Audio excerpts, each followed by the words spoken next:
Hello guys, this is your friend and we are back with a new fanfic.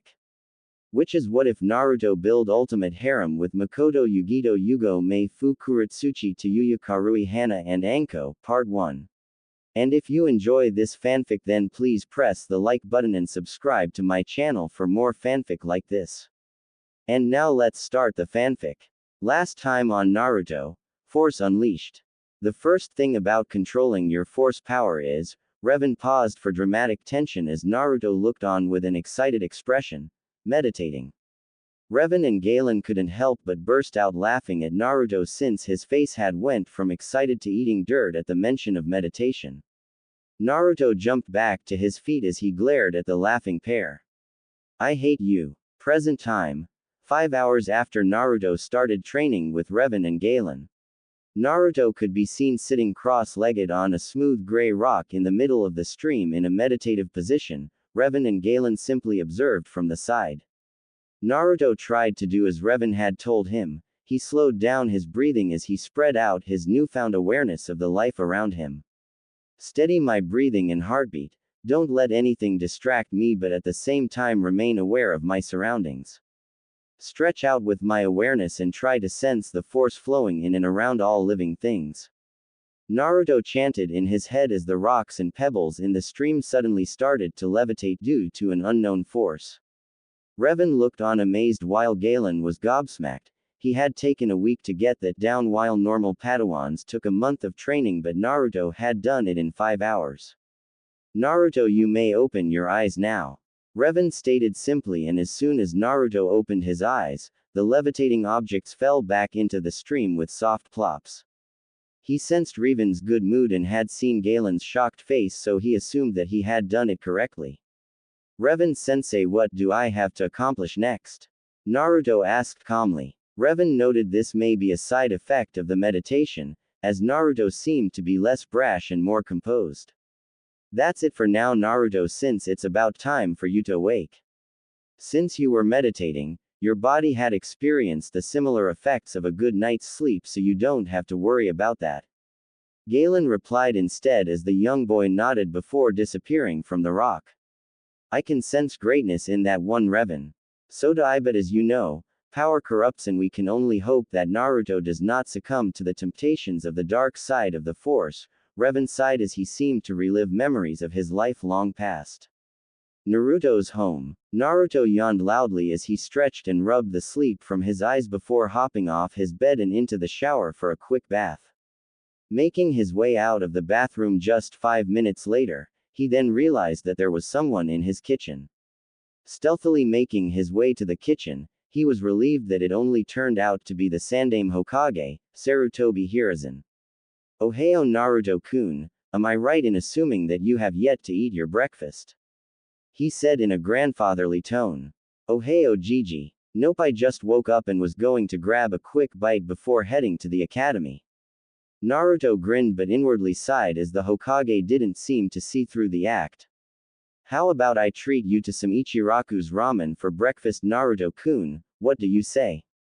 Yada. Free ramen for breakfast, thanks Gigi. You're the best. Naruto shouted but inwardly groaned. Dear Kami. Acting this obnoxious is seriously getting on my nerves. The Hokage and Naruto made their way to the ramen stand before sitting down and telling the chef their respective orders. Naruto saw from the corner of his eye that the Hokage was about to say something. Naruto-kun, where were you last night? Well, Gigi, I was on the way home when those mean people started to chase me around the village again, so I ran away from them. I ran for half an hour before I turned into a dead end and the people started to hurt me before I fainted when a burning sensation spread across my skin. Naruto recalled with tear-filled eyes and a quivering lower lip to add to the effect. Damn, I'm good. The Best Actor award goes to Namikaze Uzumaki. Naruto. It's going to be alright, Naruto-kun. I promise once you become a ninja that all these things will stop. Hiruzen comforted the child while his mind raced through the possibilities. It seemed young Naruto really didn't know what happened. The only logical reason is that the Kyuubi took over as a failsafe to protect him. You promise, Gigi? Then I'm going to be the best ninja ever. Datbayo. And when I'm strong enough, I will take that hat from you, Gigi. Just watch me, I am going to be the best Hokage ever, Dadbao. Naruto boasted as he pumped a fist into the air. I feel like killing myself now, but I understand what Revan-sensei meant by hiding my skills. I'm sure you will, Naruto-kun, now run along. I'm sure Iruka is already starting to look for you since classes started 15 minutes ago. Hiruzen said as Naruto nodded his head enthusiastically before slurping down the remainder of his ramen and leapt off the stool in the direction of the academy. Iruka's class. Class, who can tell me what the... Iruka's question was interrupted by the slamming open of a door. Standing in the doorway was a panting and grinning Naruto. Sorry, Iruka-sensei. The Hokage wanted to talk to me about something over breakfast but forgot about the time. Naruto managed to get out between breaths.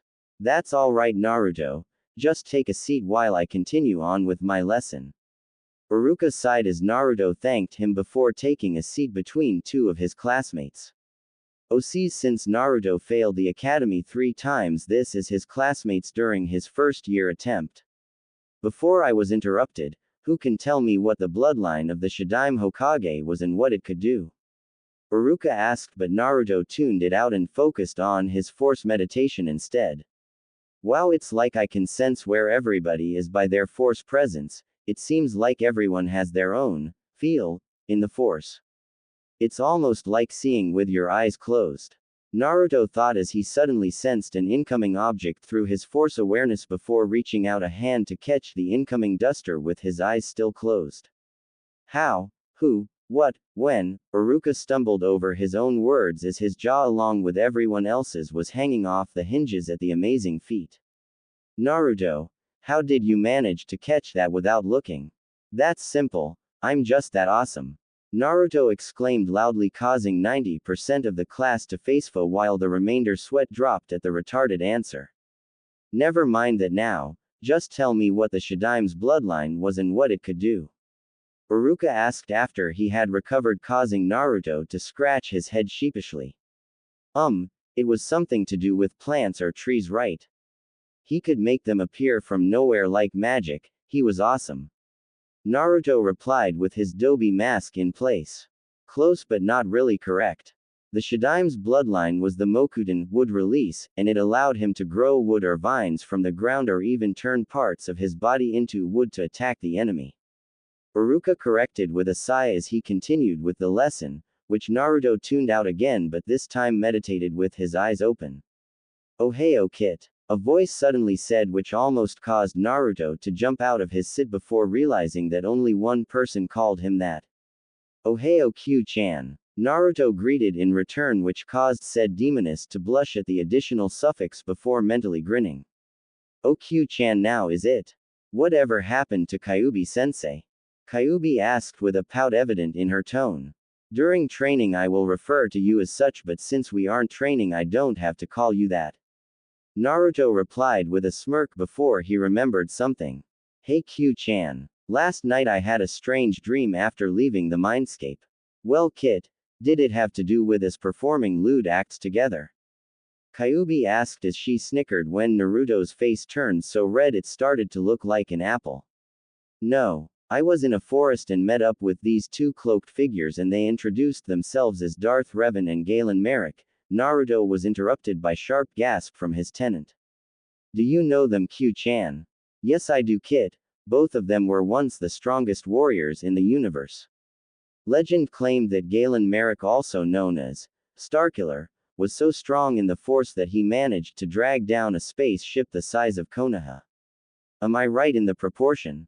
While Darth Revan was the strongest Sith Lord in his time, his control over the Force was unmatched by anyone.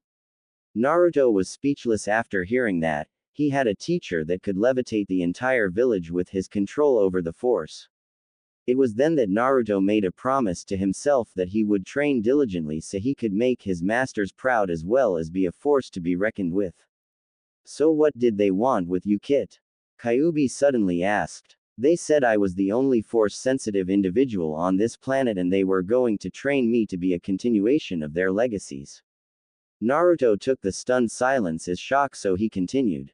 Revan-sensei and Galen-sensei taught me how to tap into the force by meditating, and I succeeded after 5 hours of continuous practice. It would have been sooner if I used the Kage Bushin no Jutsu, but Revan-sensei told me that there was no shortcuts to real power. Kyuubi damn near fainted when she heard that Naruto completed the meditation exercise just 5 hours after starting and without the aid of his shadow clones. She pondered this new revelation for a moment before she came up with a great plan. Since I am not very adept at using the Force and you have two legends teaching you about it, I have a plan to maximize your training potential. Kyuubi said as Naruto perked up instantly at the word, training. When you are awake you will train in chakra control exercise as well as taijutsu, since your hand-to-hand is almost non-existent. When you are asleep, you will spend the first 4 hours with me learning about ninjutsu, genjutsu as well as some other ninja and demon skills. The next 4 will be spent with Revan and Galen in controlling the Force. Sounds like a great plan, Q-chan, but how am I going to cover up my growth as well as my skills? Well, Kit, why don't you just send a reinforced Kage Bushin to take your place at the academy every day so you can maximize the time for training that you have? Have the Kage Bushin act like the old you as well as have the skills you had before. Kyuubi suggested, which caused Naruto to almost facefo at the simplicity of the answer. Once class had ended, Naruto bolted right out the door of the classroom so he could begin his training as soon as possible. Naruto ran until he found an empty training ground that looked like it has hardly been used by anyone. After a few laps around the training ground to warm up, Naruto asked Kyuubi what he should start on first. Well, Kit, since you have an enormous pool of chakra at your disposal, this would make your chakra control pretty much up, so I would recommend you start on chakra control exercises first. Kyuubi replied as she thought about it some more. The first exercise is tree walking. You have to channel the correct amount of chakra into your foot so you will stick to the surface of the tree. Too much and you will blast off, but too little and your foot will slide off, so it's all a matter of finding the correct amount. Alright, Kyuubi-sensei, I'm going to begin training now. Naruto thought as he formed the familiar cross-shaped hand seal and shouted out. Kage Bushin no Jutsu. Several hundred poofs resonated around the training ground as 300 Narutos appeared around him. Naruto looked slightly winded but was otherwise fine. Alright, troops. I want 200 of you to work on the tree climbing exercise, and when one of you manages to make it at least halfway up, I want you to dispel. The other 100 I want to spar with one another, with your eyes closed so we can get the hang of listening to our force senses. Now get to it, Naruto ordered as his clones snapped off a, "Hi boss," before setting off to their respective tasks, while Naruto himself started with his physical training to build up his muscles. He spent the entire afternoon doing physical exercises, from running laps around the training grounds to sit-ups, push-ups and chin-ups. Eventually the sun started to set and Naruto was completely exhausted. You could see the labored breathing of the young boy as he lay flat down in the middle of the field. With a mental command, Naruto carefully dismissed his clones in groups of 25s every 25 seconds so he wouldn't suffer any backlash. Gathering up his remaining energy, Naruto placed one foot on the trunk of a nearby tree before taking another step up and then another, which was followed by another. Before he knew it, he was at the top of the tree overlooking the entire training ground. Naruto gave a small smile at his accomplishment before carefully navigating his way down the tree and trudged back to his apartment for his nightly training. Mindscape. Good job today, Kit. You completely mastered the tree walking exercise in one day. That's something you can be proud of. Now it's time for ninjutsu theory. Kyuubi praised him before getting down to business. Tell me, what are the 5 main chakra natures that your chakra can have an affinity to? Well, sensei, I have seen a bunch of ninjutsu techniques before, so I would say there would be fire, earth and water. I'm not sure what the other 2 natures are though. Naruto said in a depressed tone, thinking he had failed his sensei. No need to be sad, Kit. I don't expect you to know all these things yet. Now you were right for those 3 elements, the other 2 would be wind and lightning. Kyuubi smiled at Naruto, who was listening attentively. Fire is an offensive element, earth is mainly defensive but can be offensive as well. Water is a balanced element with both offensive and defensive techniques, while wind and lightning are primarily offensive as well, though wind can be used as a defense in certain situations. I understand, sensei, but what element is my chakra aligned with? Naruto asked after listening to Kyuubi's explanation. From what I have observed from your chakra, you seem to have a godly affinity towards wind, but to make sure I suggest you steal some chakra paper from your Hokage tomorrow. Chakra paper is a special type of paper that channels your chakra and tells you what element you have an affinity to. If it is fire, it will burn. Water and it will turn soggy. Wind causes it to split in half, earth causes it to turn to dust, while lightning causes it to crumple up. So what are we going to be doing now, Kyuubi-sensei? Well, Kit, since we don't know your chakra affinity yet, I guess I will be teaching you how to use killing intent, ki, to aid you in your battles. Killing intent can do anything from causing your enemy to hesitate for a second to causing total fear-induced paralysis. Right now you won't be able to summon much due to your age, but will be able to do so when you are older. Kyuubi explained as she flicked his forehead, causing him to pout cutely. You can summon your ki just by thinking about something that makes you very angry and direct it at your opponent via your eyes, or you can release it over a wide area. Now I want you to try. Naruto had no trouble doing so as he remembered all the harsh words, the angry glares, and being kicked out of almost every shop. Kyuubi nodded in approval as she sensed a small dose of ki leaking out from Naruto.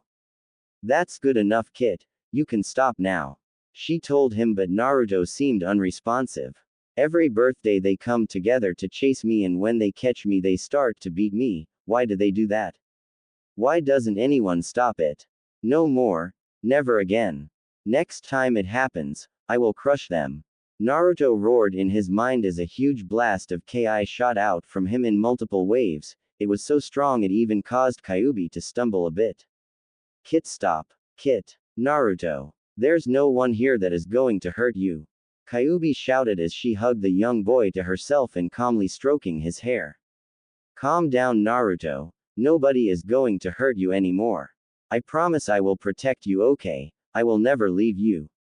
This seemed to work as the killing intent seemed to disappear as Naruto cried into her shoulder as she continued whispering comforting words into his ears until he stopped crying. Arigato, Q-chan. Sorry I let it get out of hand like that. Naruto apologized as he wiped away his remaining tears, causing Kyuubi to give a small smile. It wasn't your fault, Kit. I shouldn't have let you relive those bad memories. I'll spend the rest of the time here teaching you about your mother and father. Come and sit here. Kyuubi motioned for him to sit beside her, and Naruto complied as she began to tell him about his parents. 4 hours later. Remember, Kit, if you have any questions regarding your parents, just ask me and I will answer as best as I can. Now go meet up with your other 2 teachers. I believe they are expecting you. Kyuubi told him as he nodded and faded away. Naruto appeared in the familiar campsite where the 2 force users were already sitting there waiting for him. He walked over to them and sat down. Masters, what training do you have for me now?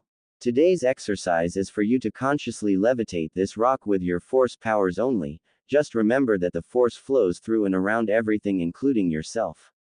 Learn to harmonize with it and you will be able to bend it to your will. Imagine the rock floating and it will do so. Revan demonstrated as he motioned with just one finger, and a tree trunk the size of Naruto shot off into the forest. You will need to use your whole hand at first. With training comes experience, and then you will be able to perform it like Revan or I can. Galen said as he too levitated a rock the size of an average human with 2 fingers before opening his other palm to show a rock the size of a snail. You will be using this for now. Naruto took the offered rock and sat down in his usual cross-legged position with the rock in his palm. He stared at the rock intently as he tried to imagine the force around it. Half an hour later we find Naruto still in the same position with the rock in his palm. Master, this is impossible. I concentrated like you said, but the damn thing won't budge. Naruto exclaimed in frustration, causing Revan to smirk under his mask. So much like me when I was learning to harness the force as well. He thought before speaking. Nothing is impossible before the Force, young Naruto. Be patient and you will have the result you desire. Do not think that this is something that can be done in a snap of your fingers, it takes hard work to get it done. Hi, I understand, master. Naruto said as he went back to the task at hand. Okay, imagine the force flowing in and around you like a strong river flow, get the feel of it and learn to move with it. The force is my ally, so I must flow along with it instead of pushing against the current. 2 hours later of repeating the mantra in his head, the rock in his palm seemed to wobble a bit to the left and then to the right before slowly lifting off his palm and into the air. Naruto smiled as both his teachers clapped at his accomplishment.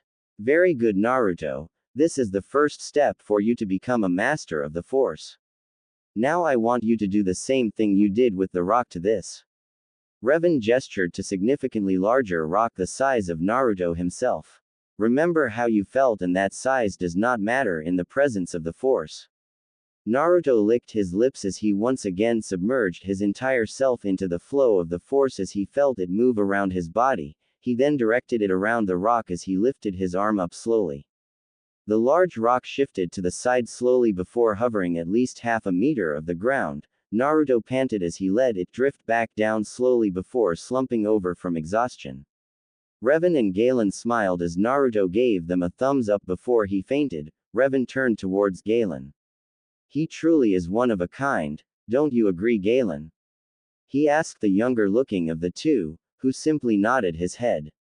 They sat there in silence as they observed the sleeping child on the ground in front of them. Naruto licked his lips as he once again submerged his entire self into the flow of the force as he felt it move around his body. He then directed it around the rock as he lifted his arm up slowly. The large rock shifted to the side slowly before hovering at least half a meter of the ground. Naruto panted as he let it drift back down slowly before slumping over from exhaustion. Revan and Galen smiled as Naruto gave them a thumbs up before he fainted. Revan turned towards Galen. He truly is one of a kind, don't you agree, Galen? He asked the younger looking of the two, who simply nodded his head. They sat there in silence as they observed the sleeping child on the ground in front of them.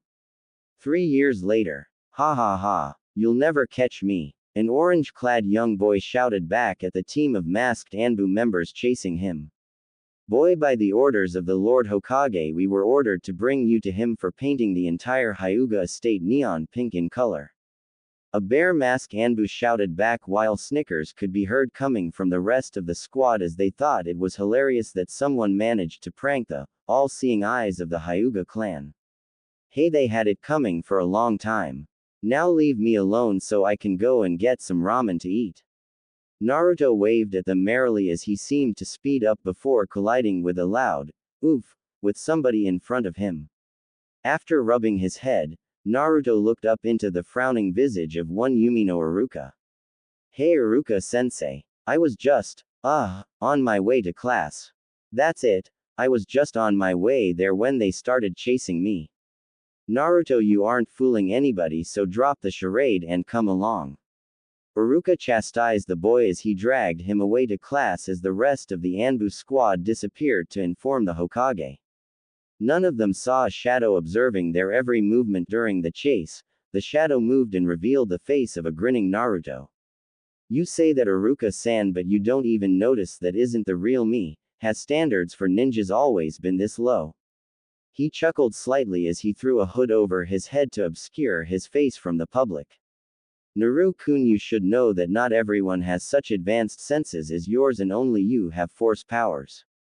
Kyuubi's voice echoed through his head. I know, Q-chan, but I thought an ex-Anbu such as Iruka-san would at least be better than this. Naruto retorted lightly as he stealthily made his way to the training grounds he had been using for the past 3 years. He ran through a series of hand seals before slamming both his palms onto the ground. Ninpu. Otofugen Shoheki no Jutsu. Ninja Art. Sound Silencing Barrier Technique. Alright, Naru-kun, now that nobody can hear you, I want to see what you have learned so far over the past 3 years. Start off with ninja techniques before moving on to force techniques. Kyuubi told him. Whatever you say, Q-chan. Naruto cracked his neck before walking on top of the water of a nearby stream whilst balancing a kunai on each fingertip and rotating them in a clockwise direction. After a minute or so of doing that, he suddenly flung all the kunai into the air and quickly drew out 10 shuriken and flinging them all at once. 10 sparks appeared in the air signifying that all 10 shuriken had hit the 10 aerial kunai, causing them to alter their cause in midair and head towards Naruto. He just smirked as the kunai headed towards his body but suddenly veered off course when they came within half a meter of him. Futon. Fujin no Yoroi. Wind release. Armor of the Wind God, Naruto whispered with a grin as the previously invisible wind armor phased into existence. The armor made it look like there was a mini hurricane over each of Naruto's limbs while numerous wind blades swirled around his form in a repetitive cycle. Naruto shivered slightly as he remembered just how many times he had injured himself when creating this particular jutsu. Kage Bushin no Jutsu, he shouted as 1,000 clouds of smoke appeared around the training grounds and drifted away, revealing 1,000 grinning Narutos. The clones charged at the original in groups of 2s to 3s as the original took on a strange taijutsu stance as he started to engage the oncoming clones. Naruto weaved in and around his opponent's attack as he used the force to sense incoming attacks, which he avoided with his ninja reflexes. Naruto started to counterattack with a barrage of punches and kicks made all the more deadly by the presence of the Fujin no Yoroi. A huge group of clones started to charge in from the east. Naruto sensed them easily and ran through several hand seals before taking a deep breath. Futon. Datapa. Wind release. Great breakthrough, he shot out a huge burst of air that slammed into the rushing clones and dispelled them instantly. The clones started attacking in larger groups as they tried to overwhelm their creator. Naruto sensed all of the remaining clones rushing towards him in a last-bit effort to disable him. Time to say goodbye, clones.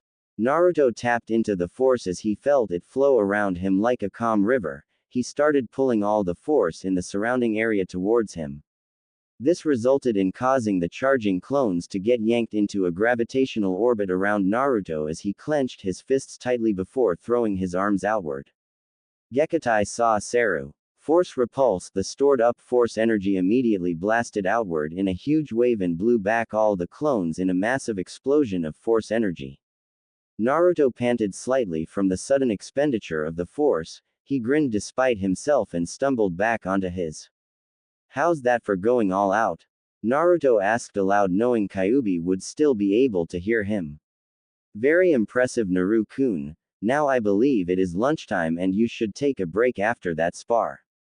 Kyuubi replied in a proud tone as Naruto nodded in agreement. He sprang back onto his feet and steadied himself for a few seconds before walking towards his home so he could cook himself something to eat. Naruto had realized that he could not live off ramen, so he decided to take up cooking as a pastime, and he found out that he was apparently very good at it. After a quiet lunch of rice and fish, Naruto sat down on the floor as he meditated to enter the Force Forest, as he had started to call it. Within the Force Forest. Hello there, young Naruto. I have been waiting for you. Revan smiled behind his mask at the confused look on the boy's face. Why were you waiting for me, Revan-sensei? And where is Galen-sensei? Naruto asked, puzzled. Galen is preoccupied with something. Naruto, during the past 3 years we have trained you in all we know, and as a reward for all your hard work and diligence, we both have something for you. Revan replied, causing Naruto's eyes to widen since he never received any form of present from his masters before. Ah, I sense that Galen is back with your gift. I on the other hand have 3 gifts for you. Revan announced as Galen walked into the campsite with something held behind his back. Would you like to go first, Galen? Alright, I believe that you have earned this, Naruto, for giving your all in training. Happy birthday. Galen said as he handed Naruto a cylindrical object with an engraved hilt. Naruto felt his eyes widen for 2 reasons, the first one being that he had forgotten today was his birthday. Second being that the object handed to him by his master was a lightsaber. He never thought he would own such a legendary weapon. Arigato, Galen-sensei. Naruto stammered out as he accepted the weapon into his hands. Galen gave him a nod to activate it and he did so with a snap hiss of the blade. Naruto marveled at the pearl-white blade that emitted from the nozzle of the cylinder. The blade itself was white as snow with a black glow around it. It's beautiful, Master Galen. I will cherish it always. Come here, Naruto. It's time for my gifts. Revan beckoned him over with a gloved hand. Naruto obediently moved over as Revan too handed him a lightsaber. Naruto took it into his hands and ignited it with another snap hiss. The blade this time was black as midnight with a menacing red glow about it. It seemed to scream danger to anyone who saw it. It's amazing as well, Master Revan. I will guard it with my life. Naruto bowed as Revan pet his head. Naruto, the next two gifts are linked to one another. I want you to wear my armor and take my name when I am gone. Revan crouched in front of Naruto as he looked him from eye to visor. Promise me, Naruto. But where are you going to? Naruto asked uncertainly as Revan and Galen shared a sad glance before sighing and turning back to Naruto. We are finally going to join our family and friends as one in the unifying force. Naruto started to tear up as he let out a soft sob as he didn't expect the two men who had trained him from 3 years ago to be gone from his life so suddenly. Revan and Galen brought him into a three-way hug as they comforted the boy they had begun to see as a younger brother.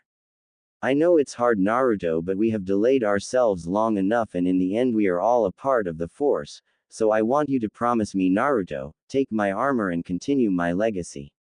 Revan told him softly as Naruto wiped away his tears and nodded once. I promise, Revan-sensei. I will miss you guys a lot, Naruto admitted as the two men had similar smiles though you could not see Revan's one. Goodbye, Naruto, and may the force be with you. They said in unison as their bodies seemed to fade away into blue particles that swirled around Naruto once before floating away into the forest. Naruto just stood there as he felt a sudden surge in his force power before he too faded out from the force forest for the last time.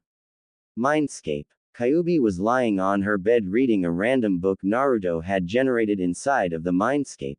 Apparently Naruto had turned the sewer-like place into a 2-story house around 2 years ago. The book was about a knight who battled against numerous monsters and demons to regain his honor and ended with him succeeding the current ruler of the kingdom and marrying the princess before living happily ever after. Where's my happily ever after? Am I just a demon for someone to kill so they can marry a princess? Kyuubi thought as she sighed before flinging the book into the corner of the room. Wow, what's wrong with the book? A familiar voice called out as she turned her head and saw an amused-looking Naruto holding up the book she had thrown. Overused plotline, Kyuubi joked with a small smile before she seemed to notice the somber aura around Naruto. Hey, what happened? Revan-sensei and Galen-sensei have gone on to join the force. He finally said as his voice cracked as tears threatened his vision once again. I promised Revan-sensei that I would continue his legacy, and I intend to do so. They must have taught you everything they knew already and believed you would advance from there on your own 2 feet. Kyuubi reasoned as Naruto nodded and sniffed while he wiped away the moisture from his eyes. I guess you're right, Q-chan. Naruto sighed as he fiddled with the switch of his lightsaber, catching Kyuubi's interest. They left you a lightsaber. 2 lightsabers, one from each of them. Naruto corrected as he thumbed both of them to life, one blackish-white blade and one reddish-black blade. Naruto swung them in a few basic strokes while Kyuubi watched the deadly light show the blades seem to weave. He eventually thumbed them off as he slumped onto the bed. You must miss them already. Kyuubi voiced his thoughts aloud as she pulled him into a hug as the tears he held back started to fall as his shoulders shook with every gasp of air he took. I can't believe they're gone, he cried onto Kyuubi's shoulder as she rubbed his back soothingly until the tears finally died down as he brought himself back under control. Thanks, Q-chan. Anytime, Naru-kun. It's normal to hurt when you lose someone that is precious to you. Kyuubi released him from her hold as she unconsciously noted that she had felt complete with Naruto in her arms. Promise me you won't leave me, Q-chan. I don't think I would be able to continue on if I lost you too. He admitted as he looked at the demoness beside him, who flicked him on the forehead with 2 fingers. Baka, Didn't I promise you that I would never leave you? Why don't you meditate? It looks like you could use it to clear the depressing thoughts from your mind. Kyuubi suggested. I think so too. Naruto went into the lotus position as he closed his eyes, once again clearing his mind of all thoughts and synchronized with the force flow around him. He could sense the presence of Kyuubi beside him before spreading out his awareness across the entire village when he was suddenly hit with a powerful jolt in the force. Naruto's eyes snapped wide open as he clutched his chest with his hand, causing Kyuubi to look at him worried. I sense a disturbance in the force. It sounded like multiple cries of terror before they suddenly vanished from the force altogether. He said in a disturbed tone before fading from the mindscape and appearing back in his apartment. He saw a storage scroll in his lap that wasn't there before. He quickly unsealed it to reveal his two lightsabers and a modified version of Revan's armor and cloak. In a split-second decision, Naruto decided this would be a good time for the legend of Darth Revan to make itself known once more. He tore off his clothes in a second and started to don the armor of his deceased mentor. He stood in front of a mirror and for a moment he thought he was looking at his mentor. Due to all the physical training Naruto had been doing for the past 3 years, he now stood at an impressive 1.6 meters for his age and was built solidly but not overly so. The armor's color scheme seemed to have been altered since the plates were now completely black with red trims and the visor was now a glaring crimson. Damn, I look cool. Now I know why Revan-sensei always chose to wear his armor around all the time, either that or the fact he didn't have any clothes under it.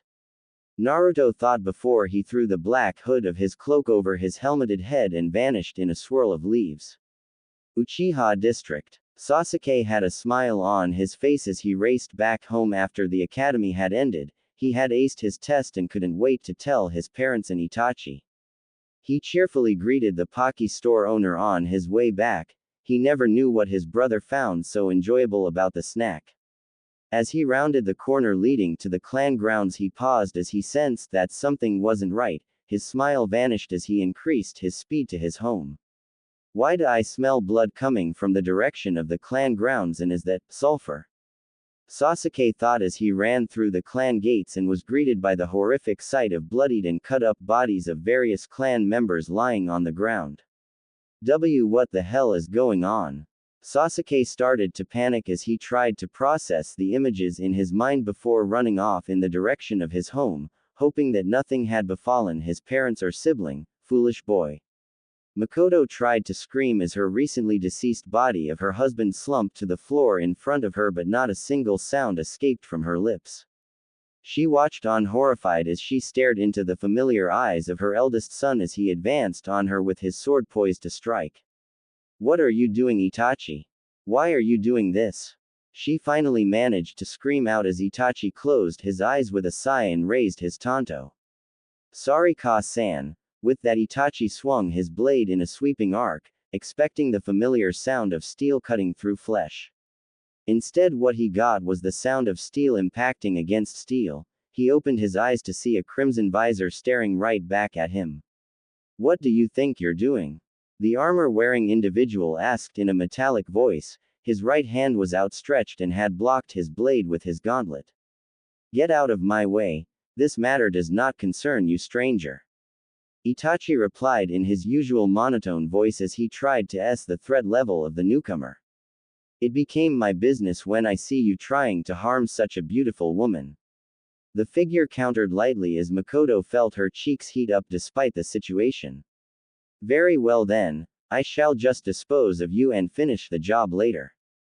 Itachi jumped backward to create some distance before blurring out of existence and reappearing behind the individual. He went for sweeping side slash at neck height.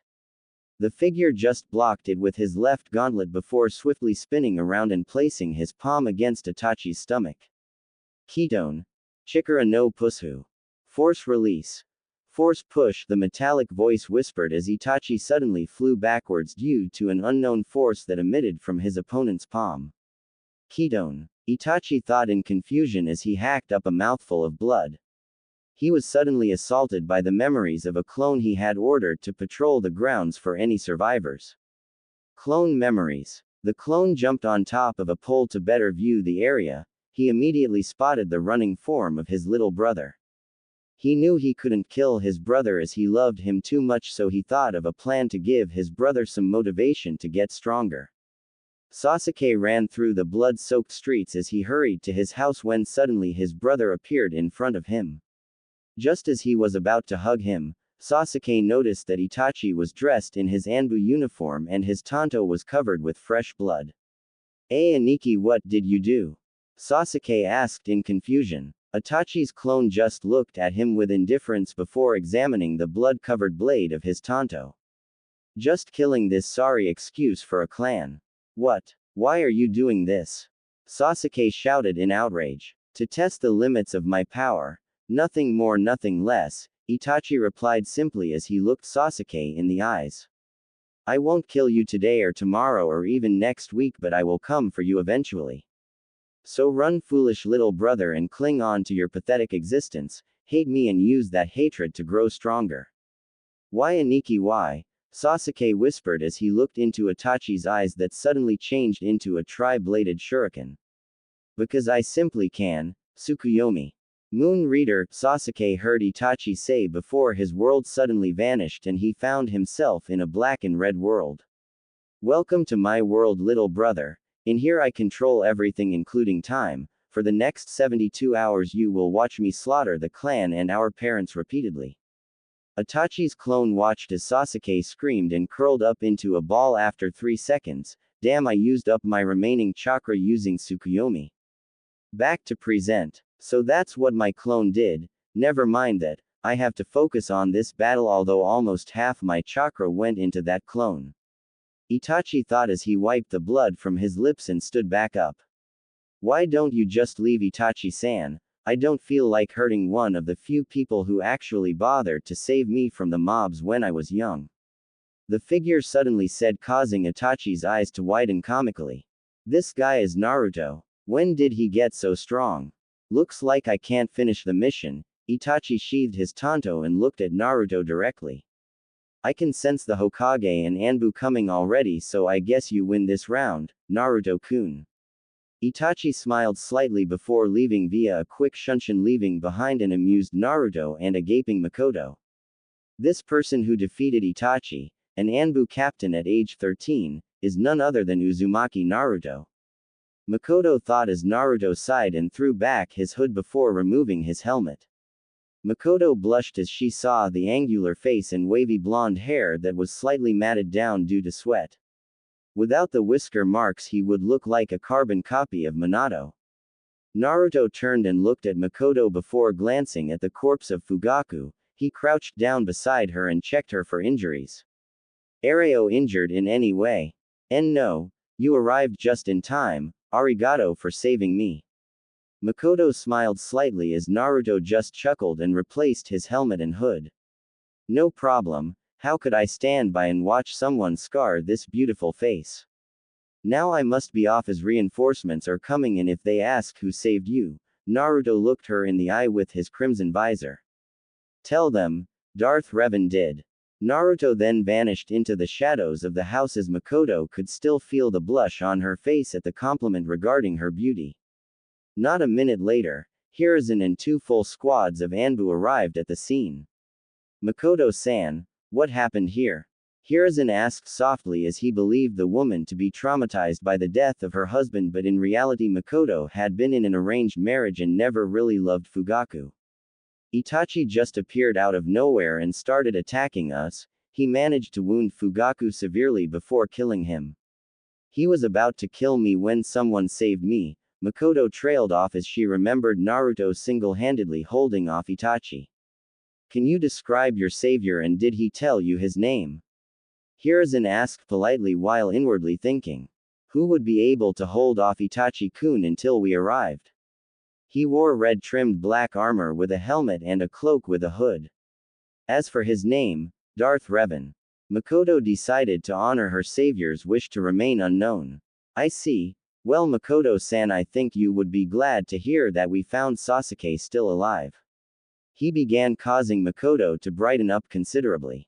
Unfortunately, I think Itachi got to him and did something to his mind because he kept muttering something about hatred and avenging the clan. Oh no, my poor baby. Please take me to him right now, Hokage-sama. Mikoto cried out but thought about something as well. Since Itachi was fighting Naruto-kun the entire time, that means it was a clone, but that would mean Itachi wasn't at his full strength. Especially since he had just killed the rest of the clan. Wait, Naruto-kun. Where did that come from? With Naruto, Darth Revan. Naruto crouched in the shadow of a nearby tree using a technique he had learnt from Kyuubi to mask his chakra presence so people wouldn't be able to sense him easily. He watched as the Anbu escorted a worried-looking Mikoto to the hospital for a checkup as well as to find her son. At least I was fast enough to save her, Naruto thought with a sigh as he leapt away from the scene with a force-enhanced jump. Why did you call her beautiful? Came Kyuubi's question, which caught Naruto off guard and almost caused him to smack face first into the next building. Why the heck did you suddenly ask that? He replied after he saved himself from a humiliating and painful experience. Just answer the question, she snapped, causing Naruto to blink. If he had learned one thing about Kyuubi, it was that she never snapped at him even during training. I was complimenting her. She does look beautiful despite her age. Naruto decided to humor her and answer. And I don't, she said quietly, causing Naruto to gain a look of understanding. Q-chan, are you jealous? He asked in surprise as he never took the red-haired demoness to be the jealous type. No. I was just wondering why you didn't tell me stuff like that. Q-chan, I never said that to you, not because I don't think you aren't beautiful, but because I can't find the words to even begin describing your beauty. Naruto answered honestly, causing her to blush uncontrollably while thanking the gods that she was in the mindscape so Naruto couldn't see it. Ah, thanks Naru-kun. Anytime, Q-chan. A month had passed since the Uchiha massacre. The Sandaime Hokage had put out a notice informing all ninjas to keep a lookout for a person matching Darth Revan's description. However, the ever-elusive Revan kept managing to leave the scene before any ninja forces could arrive. It's as if this Revan character could sense us coming from a mile away, but if that is so, then he has to be an excellent tracker ninja, or the very least an expert Byakugan user. Hiruzen thought as he puffed on his pipe. At any rate, at least he is foiling all this rape, murder and kidnapping attempts from the less savory side of Konoha's population. Hokage-sama, there is a Terumi Mei out here requesting permission to speak with you. She claims it's about something of great importance. His secretary's voice interrupted his thoughts. Send her in. Hiruzen replied before a beautiful teenage girl with long auburn hair walked into his office. He tried his hardest not to let his perverted side surface and coughed to regain some composure. Well, Terumi-san, what could you have to say to me that could be of so much importance? Hokage-sama, I am the current leader of the bloodline rebels in Kiri. Mei bowed slightly and sighed internally at the look of disbelief on the old man's face. I assure you that I am not joking. I was elected leader due to my dual bloodlines. I have the ability to combine my elements into sub-elements, which in my case would be fire and earth to create Yoden, lava release, and fire and water to create Futen, boil release. Most impressive for someone your age, so what have you come to ask of me, Terumi-san? Hiruzen asked as he took another puff of his pipe. I have come on the behalf of the Kiri rebels to plead our cause to you since Konoha respects their bloodlines. We hope that you would be so kind as to send some reinforcements to aid us in defeating the current Mizukage, Sanbi no Yugura of the Three Tails. Mei stated plainly without any beating around the bush. Hiruzen tapped his pipe as he seemed to be lost in thought and looked at the portraits of the former Hokages on the wall. What would you guys do, senseis, Minato? He thought as he turned back to an expectant Mei and sighed heavily, knowing his duty outweighed his conscience. I'm sorry, Terumi-san, but for the sake of my village I cannot participate in this conflict. You must see it from my point of view, for if I help you and you still lose, then Kiri would be an enemy to us. Do you understand? Hi, I understand perfectly, Hokage-sama. Mei said softly with disappointment evident in her tone as she turned around and walked out of the office. The Sandame sighed as he shook his head before going back to the paperwork that had suddenly appeared on his desk. Unknown to both of them, there was actually a third party listening in on their conversation. Looks like I'm going on a road trip. I heard that Kiri is nice this time of year. The shadow said as it vanished the next second. Streets of Konoha. Mei sighed dejectedly once again as she walked down the street. She had wasted her precious time coming to Konoha for no reason. The lecherous looks from the male population of the village weren't helping her mood either, and she couldn't threaten them since this wasn't her village. Stupid old monkey not helping us in the war, not even bothering to check the situation before giving his answer. When we win the war, I'm so not allying with Konoha if he is still their leader. Mei thought to herself, but was startled out of her thoughts when a voice called out to her from an alleyway. Mei turned her head in confusion as she spotted a cloaked figure beckoning to her. She followed him, as she could handle herself if this was a trap. Mei-san, I heard that you might require aid in your rebellion against your village's current leader. The voice that came out of the cloak had a strange metallic quality to it, but she could recognize it as a male's. I might. What's it to you? Mei asked cautiously. I believe my services would be beneficial in your inter-village conflict. Listen to me before you go criticizing my skills that you do not know of. The figure replied. Isn't better to have someone help you rather than no one at all? Mei seemed to think hard about this before looking into the shadows of the hood. At least show me your face and tell me your name first. Very well, Mei-chan. The voice answered with a hint of mirth to it, causing Mei to flush slightly at the suffix. The figure threw back his cloak to reveal a black helmet with a crimson visor and trims. Mei stared at it fascinated until the figure spoke again. As for my name, you may call me Darth Revan. Darth Revan, Mei repeated as if testing the name on her tongue, before she smirked at him and replied with a wink. Well, Revan-kun, meet me at the gates this evening and we will head to Kiri. Naruto felt the heat rush to his cheeks at her actions before having to stifle a nosebleed that threatened to come out when he saw that she was purposely swaying her hips as she walked away. Nobody can out-flirt Terumi Mei, he. Mei chuckled inwardly as she continued walking away. What a hussy. Kyuubi injected into the situation as Naruto shook his head and sighed. Q-chan, what did I tell you about getting jealous? I am not jealous, damn it. Kyuubi roared in his brain, causing him a slight migraine. Alright, you're not jealous. Sheesh, you didn't have to shout so loud.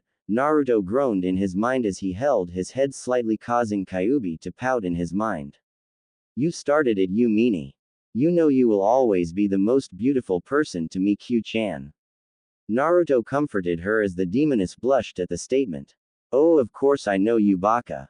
She replied heatedly to cover up her embarrassment, causing Naruto to sniffle and wipe a fake tear from his eye. Naruto just wanted to make Q-chan happy, but Q-chan called Naruto a baka. Naruto thinks Q-chan hates Naruto. Naruto wailed childishly. Baka, get serious. Don't forget you have to meet that lady at the gate in 2 hours' time, so I recommend you get some supplies for your trip. Kyuubi gave him a mental bonk on the head. Itai. Naruto thought as he clutched his head in mock pain. Don't hurt Naruto anymore, Q-chan. Naruto is going to get the supplies because Naruto is a good boy. He couldn't resist the Toby reference. 2 hours later, Mei stood at the gate with her escort. She glanced at the position of the setting sun.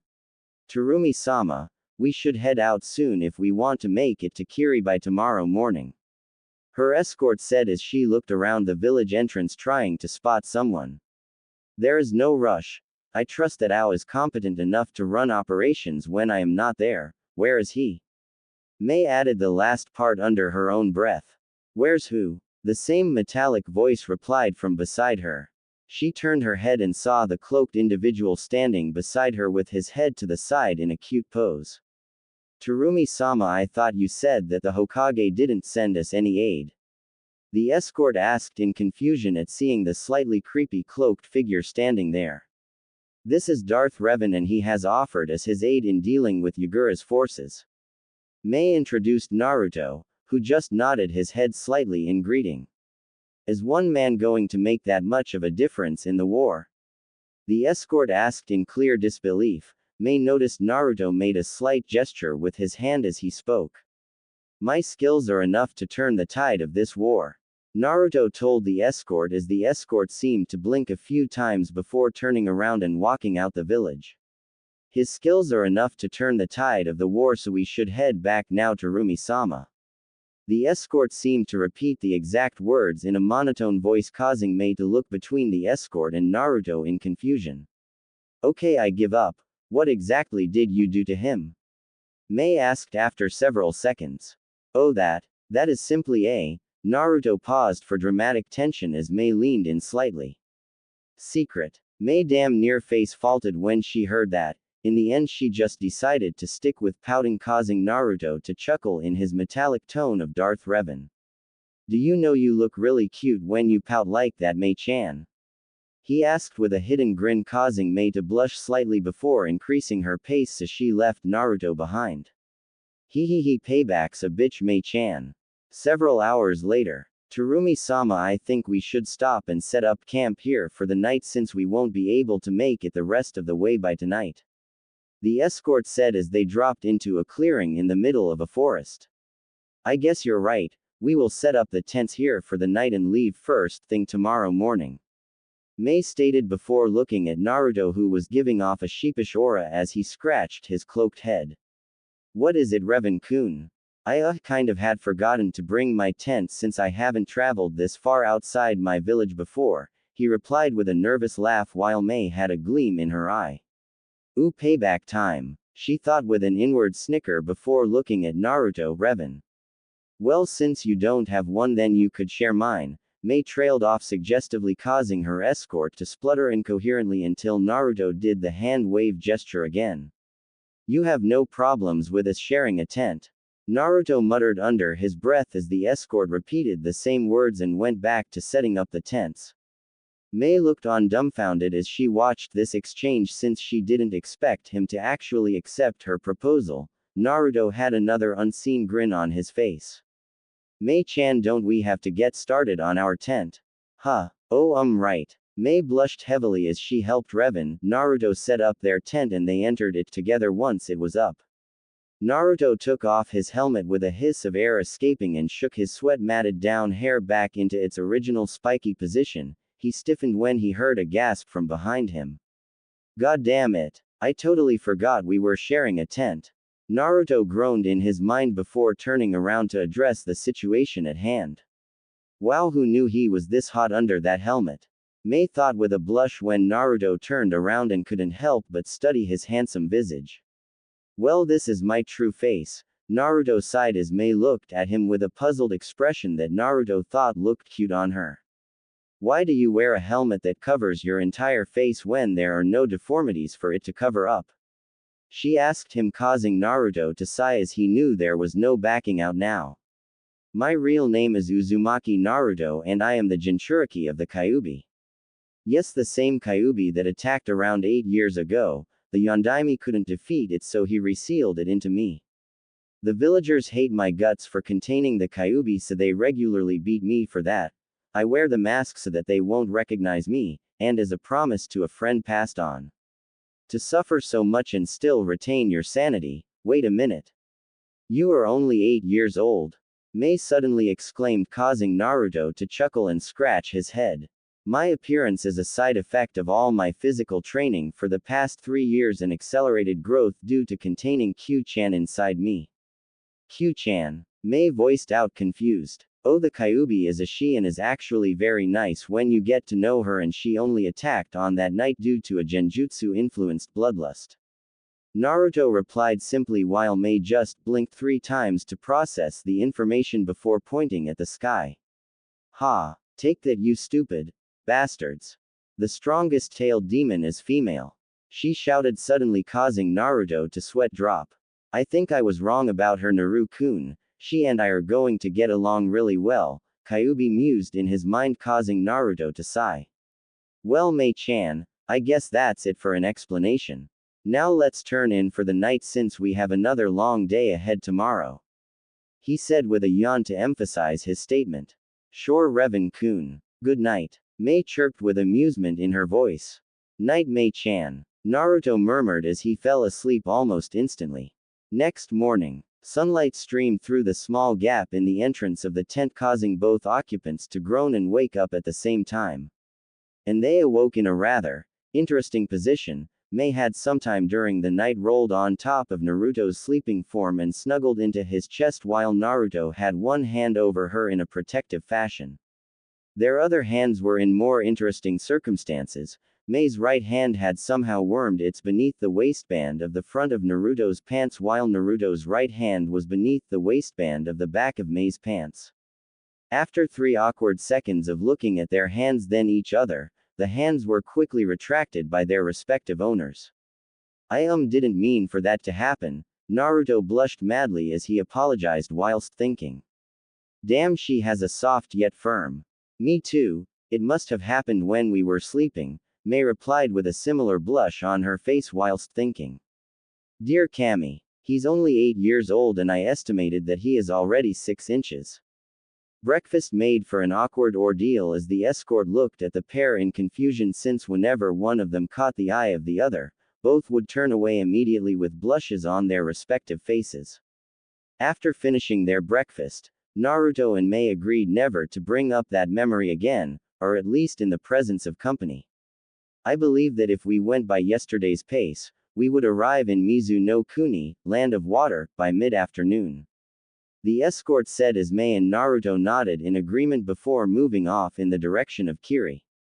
Naruto was conversing with Kyuubi mentally about the so-called Sanbi no Yagura, the current leader of Kiri.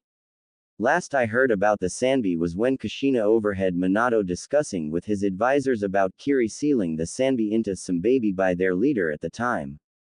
Kyuubi growled at the thought of Kiri sealing the Sanbi just to be used as a weapon. Was the Sanbi attacking their village at that time? Naruto asked mentally as he continued moving despite the inner conversation he was having. That's the thing. Sanbi-chan was one of the gentlest of us all and wouldn't harm a living thing without good reason, yet the damn Mizukage at that time sealed her just to make a weapon for his village. Good thing he died soon after the sealing, the world doesn't need trash like that. She snarled in reply, causing Naruto to frown slightly. As someone who bears the similar burden of being a Jinchuriki, why did he suddenly start the bloodline purges out of the blue when it was obvious that bloodlines make the village stronger? The thought has been bugging me as well. There are 2 logical answers to that. 1. He has gone completely batshit insane. 2. Which is more likely, that someone is controlling or manipulating his actions. Kyuubi stated as Naruto seemed to believe it as well. Mid-afternoon. The group of 3 had just arrived at the location of the rebel base in Mizu no Kuni. The escort had left to perform other duties while Naruto just followed Mei as she walked towards the command center. She strode in through the swing doors with the aura of a leader around her as the people inside immediately snapped to attention and a man with an eye patch stepped forward. How was things here while I was gone, Ao? Mei asked the man. We are still holding our ground, Mei, but we won't be able to for much longer if we don't get reinforcements and supplies. By the way, who is he? Ao jerked his thumb in the direction of Naruto, who was leaning against a wall as he observed the 2 talk. His name is Darth Revan and he offered us his help despite his village turning us down. Revan, this is Ao. He's my second in command and an old friend of mine. Mei introduced the 2 and they shook hands. Revan-san, I don't care that you are the only person that came, but just for doing that, you went up a few places in my books. Ao said with a slight grin. Glad to be of service, Ao, but please just call me Revan, the san suffix makes me feel old. Naruto could feel Ao's curiosity increase at this answer, but he kept silent, to which Mei gave an inward sigh of relief. Mei, now that you're back, what are your orders? Ao asked as Mei looked at the tactical map on the mission table. Her eyes scanned the entire map in a minute. You said that one of our main problems is the lack of supplies for our troops, right? Mei looked at Ao for confirmation, to which he nodded yes in reply. Then this will be our next target, Shuryu Mainstream Village. It is situated next to the largest river in Mizu no Kuni and the grounds around it are used for farming. With that, our issue with supplies will be solved. Unfortunately, that piece of real estate is owned by our enemy, so we will have to take it by force. Sounds like my kind of job. Naruto grinned beneath his helmet as he walked over to the map and looked over it as well. There, this narrow passageway. He pointed at a small path between two vertical cliff faces. The path was only wide enough for 8 men to walk side by side. If you can get your men to lure their men through this pathway, then I will handle the rest. What exactly could you accomplish by having my men run through a narrow corridor with the enemy directly behind them? Mei asked suspiciously. Why, I'm going to wipe out their entire force. Naruto replied, simply causing everyone in the room to look at him as if he were crazy. Just trust me, I know what I'm doing. Alright, I'll trust you. Mei said after a few seconds. Ow. I want 3 Junin teams briefed on this mission and tell them to respond to Darth Revan's orders. Are you sure, Mei? Ao asked, but the look Mei had when she looked at him sent a shiver up his spine. Ow. Shut up or I'll kill you. She replied with a sickly sweet smile on her face. Yes, ma'am, I'll go round them up right away. Ao hurried off as he muttered under his breath. What did I say? I'll prove that your trust in me isn't misplaced, Mei-chan. Naruto promised as he and Mei left the room. It better not be or I will melt your balls off, Naru-kun. Mei answered in the same sickly sweet tone she used with Ao as a shiver went up Naruto's spine as well. Meanwhile in Konoha, Mikoto sighed as she watched her son arrive home after the academy only to head to their clan's training grounds immediately afterward. Once he had recovered from his ordeal, Sasuke had turned from the happy kid he was into an ego-driven brat that only lived to serve the purpose of killing his brother and avenging the clan. Instead of a cheerful greeting and a hug when he returned home, all she got now was a grunt that signified that he was heading to the training grounds. I want my baby boy back, Mikoto thought in sadness. I wonder how Naruto-kun is doing. Will he ever forgive me for not helping him despite the fact that I was his mother's best friend? A knock on the door interrupted her train of thoughts. She opened the door and sighed inwardly. It was another ninja that was trying to ask her out on a date. Why couldn't they take a hint and stop bothering her? Mikoto-sama, my name is Mizuki and I was wondering if you wanted to get some dinner with me. The silver-haired Chunin instructor asked. Mizuki-san, how many times have I told you that I am not interested and that I am still recovering mentally from the massacre of my clan by my son? Mikoto placed emphasis on the last word. She was tired of this guy since he had asked her out around 4 times in the past month. She closed the door in his face as she went back into the house to make dinner as she knew Sasuke would stride back into the house around evening and demand food. How dare that bitch turn down my offer not once but 4 times in the past month. Mizuki fumed mentally as he walked back to his apartment before an idea popped into his head. He, just you wait, Mikoto-chan. Soon you will be mine.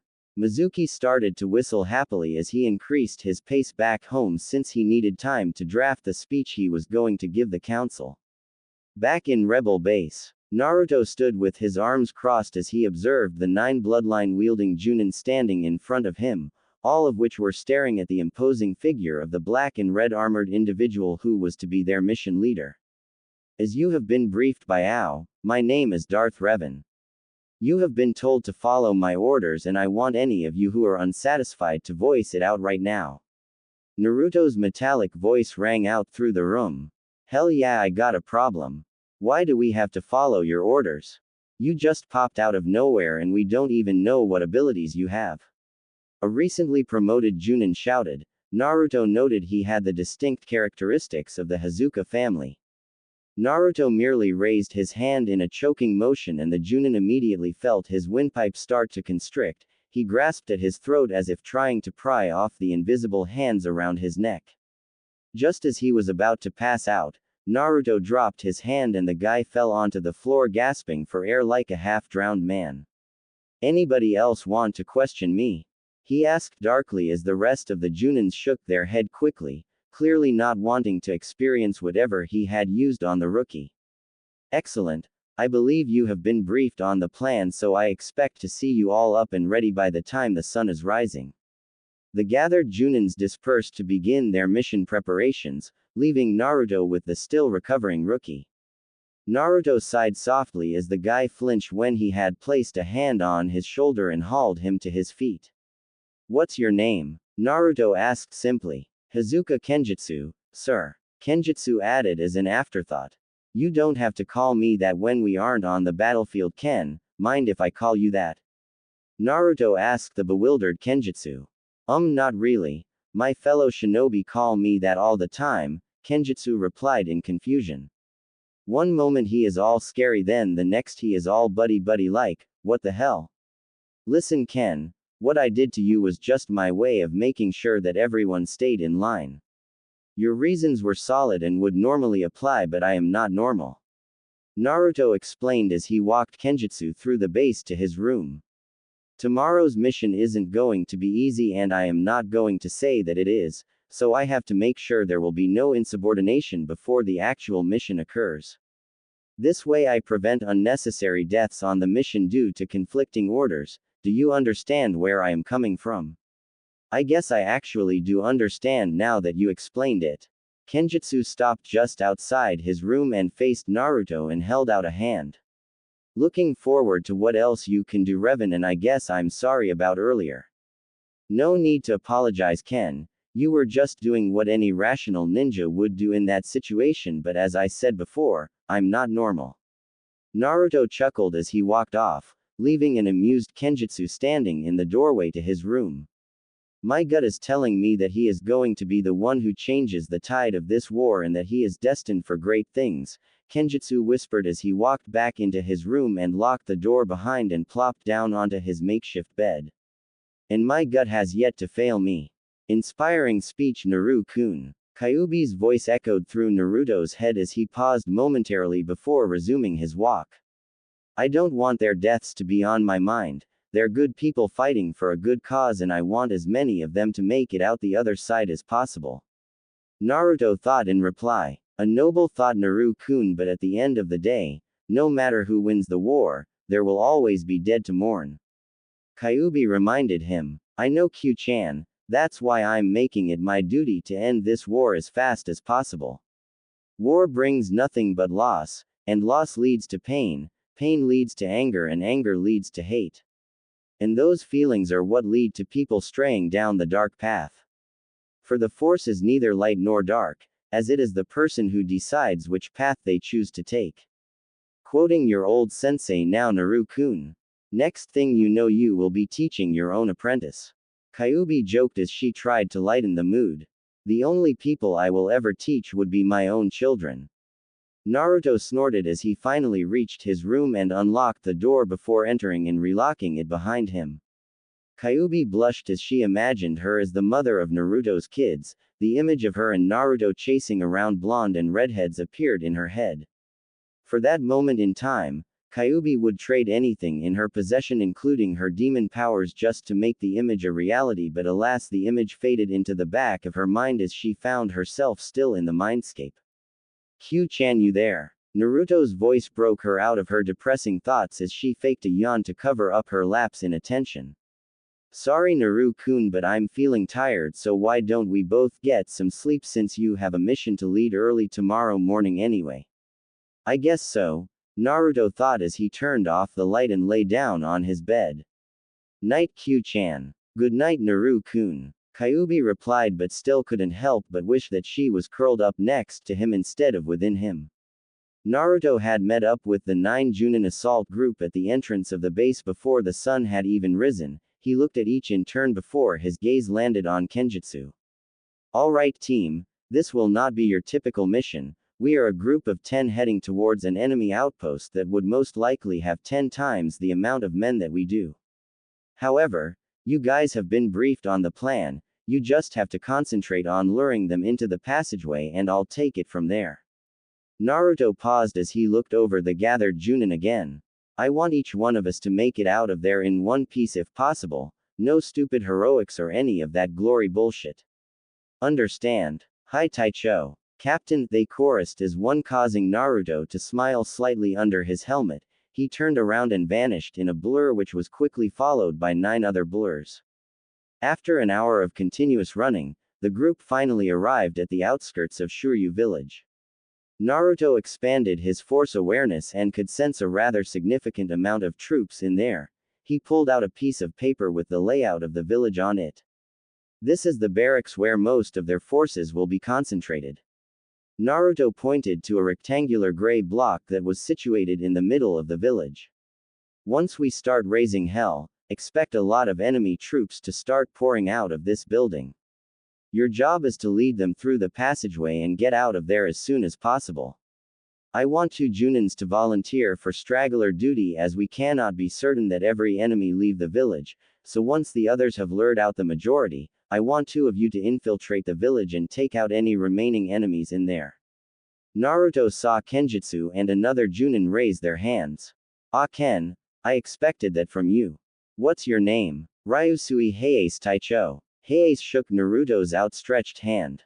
My Kekkei Genkei allows me to literally bend water to my will. Interesting ability Heiase. Alright, both you and Ken are on straggler duty. I want both of you to cover each other's flanks, the rest of us will move to assist you once our plan is accomplished. Naruto said and used his hand to signal for them to move out. Kaden. Gukaku no Jutsu. Fire release. Grand fireball technique.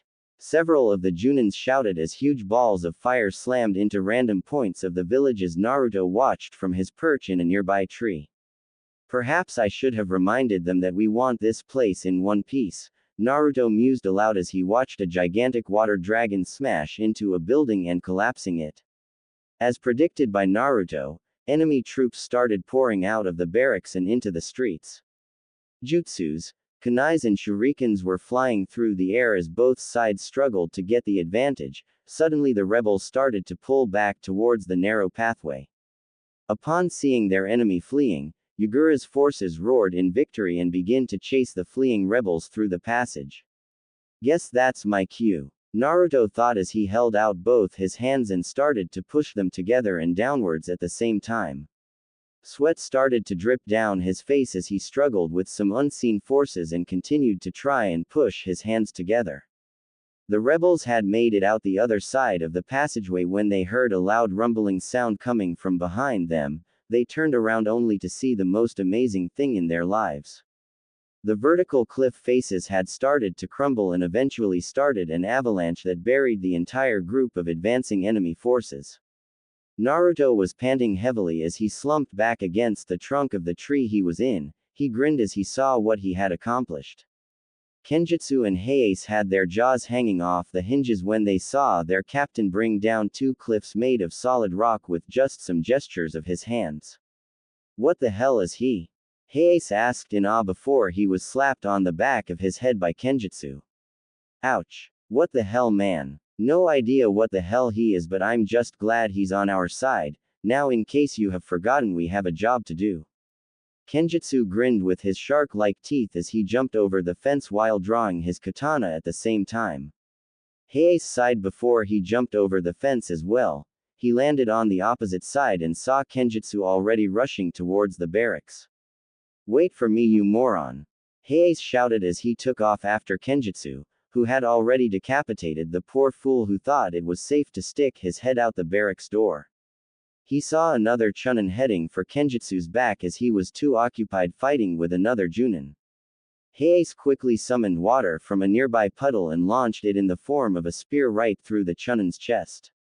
A few minutes later, Naruto and the rest of the Junin's sweat dropped in unison when they returned to the village to find Kenjutsu sitting on a pile of dead enemies while sipping from his water bottle. I see you guys handled it perfectly well without our help, Naruto deadpanned as he surveyed the area, a few buildings destroyed by the surprise attack but nothing too serious.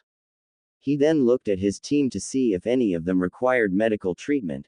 Kenjutsu and Heiase were fine while the rest only had shallow cuts and slightly singed clothes.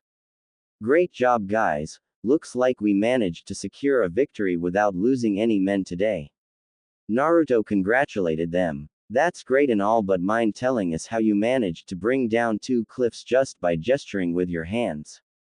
Kenjutsu asked, causing Naruto to blink and look around at the curious faces. It's simple. He waited until the Junins were starting to lean slightly. It's my bloodline. Cue multiple face faults at the simplistic answer as Kenjutsu jumped back to his feet immediately and pointed a finger at Naruto.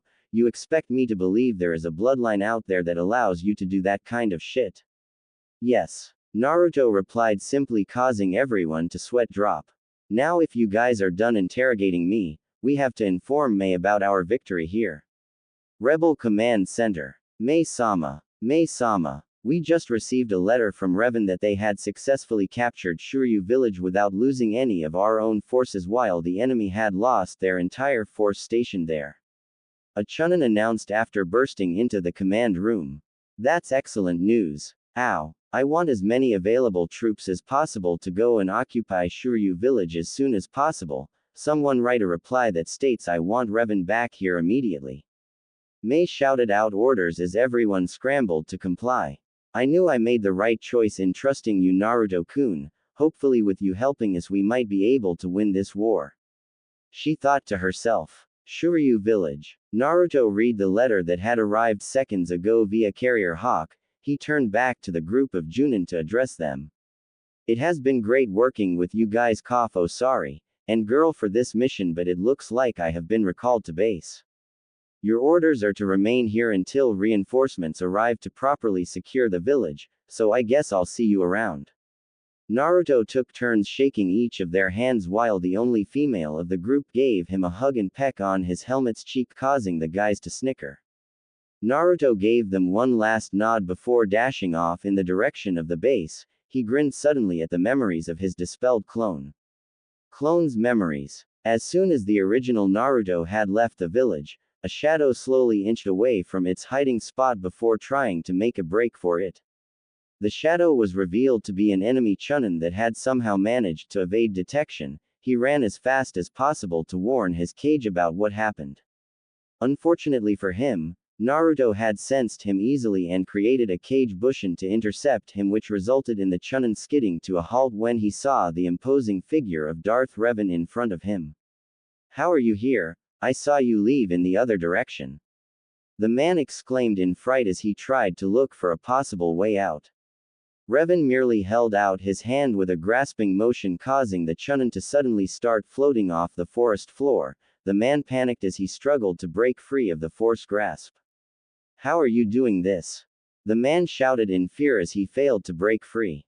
It won't matter to you since you won't be alive long enough to tell anyone. Now you will tell me everything you know about Yagura's forces.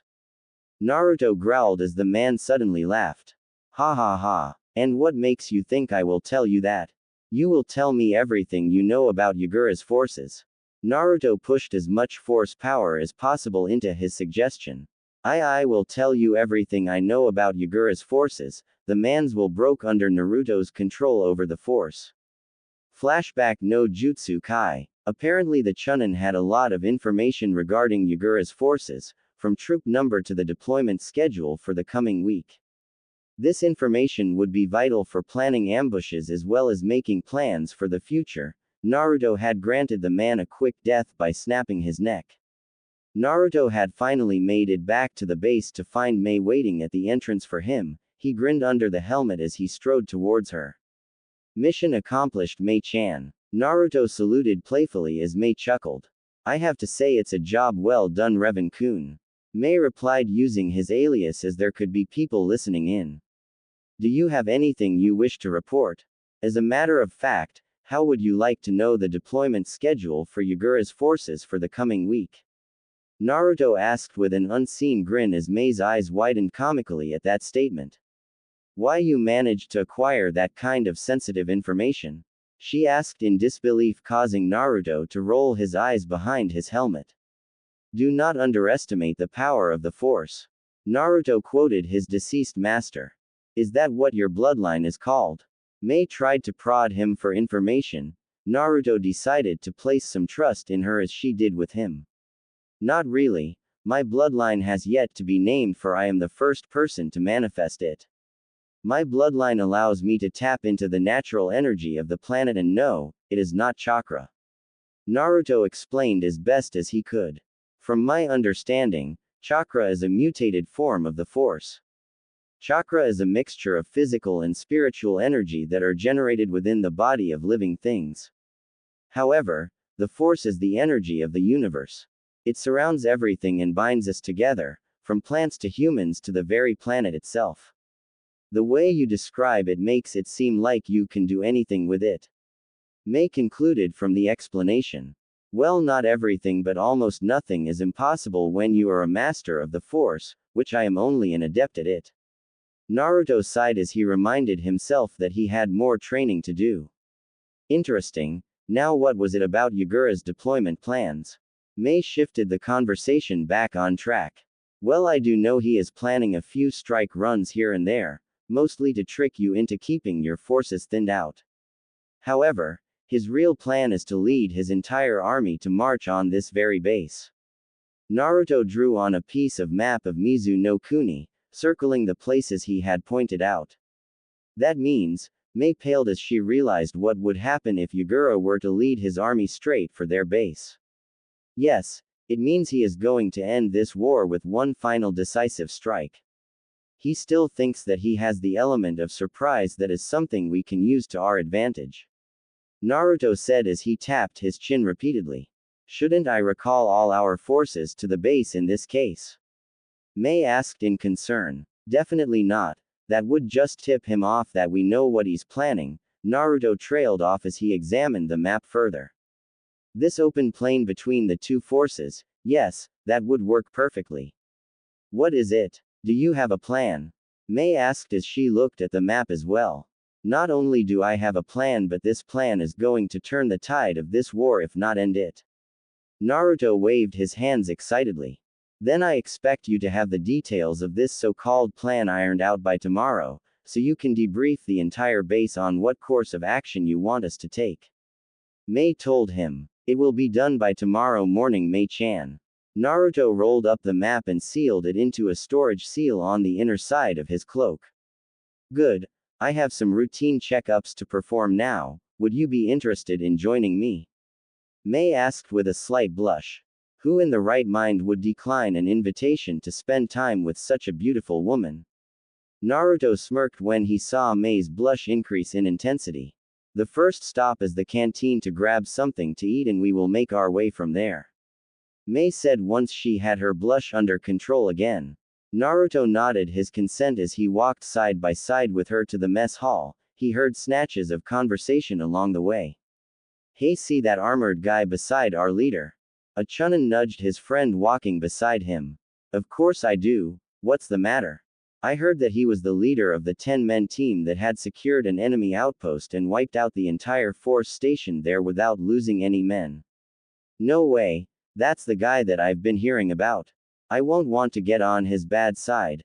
I heard he had almost killed a Junin without even touching him. I agree, man. I heard the rumors that said he managed to collapse 2 cliffs just by making hand gestures.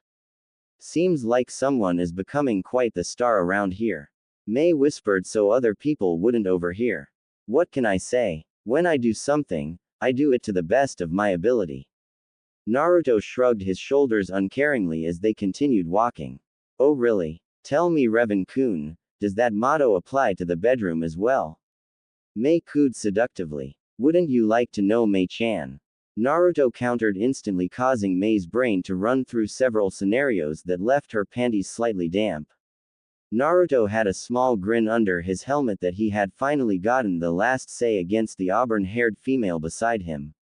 Konoha's council chambers. Mizuki, you better have a good reason for asking us to gather here today or it's going to be your head on a platter.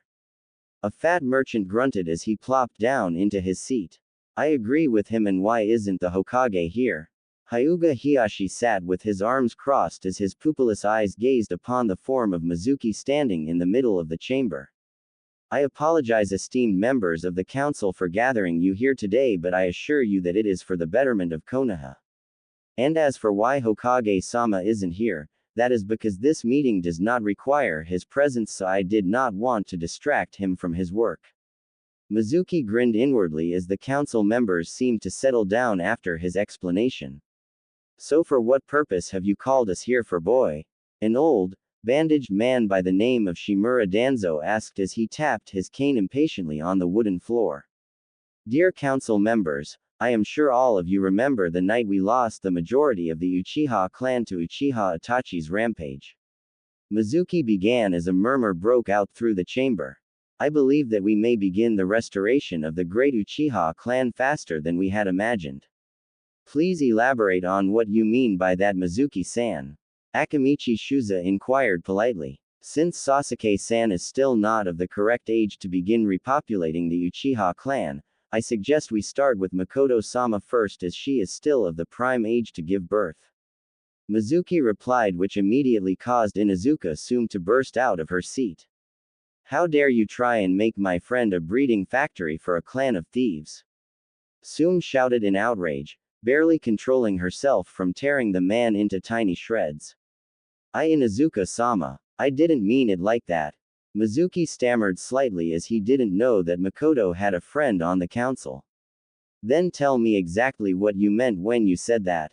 Sum snarled but had sat back down in her chair, causing Mizuki to let out a mental sigh of relief. I meant that she should remarry soon and have kids, that way we can ensure that the Sharingan does not die out completely should anything happen to either Mikoto-sama or Sasuke-san. Mizuki said. And who exactly is she to marry, huh? You. Sum growled lowly as if warning him to try anything funny. If she does not find anyone to marry by the end of the coming week, then why shouldn't I marry her? Mizuki countered the statement, causing more discussion among the council members. Troublesome, if she were to find someone else to marry before then. Nara Shikaku asked before Sum had another outburst. Then she would bear that man's children and marry him, simple as that. Mizuki replied a little unsurely this time. Shall we pass a vote on this then? Mitoman Homura asked. The Inuzukas do not accept such a ridiculous request. Sum growled. The Nara clan also object this request. Shikaku said in a bored tone. The Akamichi clan does not support your decision. Shuza said. The Hyuga clan does not support this request. Hiyashi said, but for the reason that he didn't want the Uchiha clan back. The Yamanaka clan objects as well. Inoichi said. The Aburame clan does not support this request. Shibi said in his usual monotone voice. In the end, only these 6 clan heads had opposed the request while the remaining 9 council members approved it, leading to a grinning Mizuki as his plan was accomplished. I can't believe those old farts on the council approved of that absurd request. Sum shouted as she threw her hands into the air in frustration. Troublesome, but there isn't anything we can do except give her a heads up regarding the matter. Shikaku sighed as he placed his head back on the table. Shikaku has a point, Sum. Who knows, Mikoto might actually find someone by the end of next week. Shuza suggested. Unlikely, but you may be right. I guess I'm heading to Miko-chan's home to warn her first. Sum walked out of the council chambers and made her way towards the Uchiha district. Uchiha household. Mikoto was cleaning up after lunch when she heard someone knocking on her front door. She mentally prayed that it wasn't that annoying Mizuki again. She dried her hands on a nearby towel before heading to the door and opening it slowly to reveal Sum standing at her doorstep. Sum-chan. This is a surprise, what are you doing here? Mikoto smiled slightly, but that disappeared when she noticed the frown on her friend's face. Is something wrong? Miko-chan, I believe this conversation would be better suited within your home. Sum told her as Mikoto quickly invited her in and locked the door behind them. What's bothering you, Sum-chan? Mikoto asked once the pair had sat down on the sofas in the living room. Sum sighed heavily before repeating the events in the council chambers up until she decided to warn her about it. Mikoto had a horrified look on her usually beautiful face after hearing the lengths Mizuki had gone through to get her for himself. I'm sorry that I couldn't do anything to overrule their decision, Miko-chan, Sum said apologetically. It's alright, Sum-chan. I know that you couldn't do anything in that situation. Mikoto had a small smile on her face as she tried to think of a way out of this. So, do you have anyone you would consider marrying? It would be better that you marry someone you actually like instead of that bastard Mizuki. Sume spat his name out like it was poison. I'm not really sure. Mikoto trailed off as the image of Naruto in his Darth Revan attire came to mind, causing her to blush. Unfortunately for her, Sume had caught sight of the blush and was currently smirking up a storm. Oh, Miko-chan has a crush already, huh? So who's the lucky guy who caught your attention?